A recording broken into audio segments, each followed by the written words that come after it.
யாரும் தங்களை அடைத்து வைக்கவில்லை என்றும் சுதந்திரமாகவே இருப்பதாகவும் திருப்பூர் தெற்கு தொகுதி அதிமுக சட்டமன்ற உறுப்பினர் குணசேகரன் தெரிவித்திருக்கிறார். சென்னையை அடுத்த கூவத்தூரில் புதிய தலைமுறைக்கு அளித்த பேட்டியில் அவர் இவ்வாறு கூறியுள்ளார்.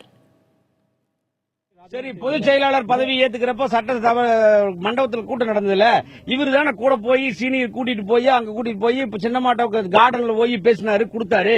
கொடுக்கறப்ப இவர் வேண்டான்ட்டு வீட்லயே இருந்திருக்க வேண்டியதானே சார்? ஏன் சார் அவர் போய் ஆதரிச்சு கொடுத்துட்டு வந்தாரு? இவருக்கு பதவி இல்லைன்னு இதெல்லாம் பேசுறாரு சார். இது என்ன நியாயம்? எங்களுக்கு திமுகவினுடைய தூண்டுதல் இருக்குதுங்க. நான் என்னை முதல்லயே பழைய மேயரோட எல்லாம் தொடர்புன்னு சொல்லி என்னை தொகுதியில் நிக்க வைக்கிறதுக்கே பிரச்சனையா அவ்வளவு பண்ணாங்க. அதையெல்லாம் மீறி வந்தோம். பேசுறப்ப 89 பேர் சட்டமன்ற உறுப்பினர்கள் நீக்கப்படுகிற போதும் ஸ்டாலின் எதிர்த்து பேசினது நான் தான். கட்சி தான் உயிருங்க. ஒரு இலையில அம்மா மூஞ்சியும் ஒரு இலையில தலைவர் மூஞ்சியும் பார்த்துட்டு இருக்கிற ரெட்டலையை தாங்கி பிடிக்கிறதா என்னுடைய வேலை. அதுதான் என்னுடைய உயிர் மூச்சா இருந்துட்டு இருக்கிறேன். அதனால ரெட்டலைய அம்மா எங்க இருக்கிறாங்களோ அங்க நாங்க இருக்க வேண்டியது எங்களுடைய விசுவாசம். அதனால இந்த மக்களுக்கு நாங்க ஓட்டு போட்ட மக்களுக்கும் நல்லதை கொண்டு போய் சேர்த்தணும். ஆட்சி தொடர்ந்து நடக்கணும். கட்சிக்கு துரோகம் வந்துடக்கூடாது. கட்சி அழிஞ்சு போயிடக்கூடாது. ஒரே முடிவோட, நல்ல முடிவோட நாங்க எல்லாரும் சுதந்திரமா இருந்துட்டோம்.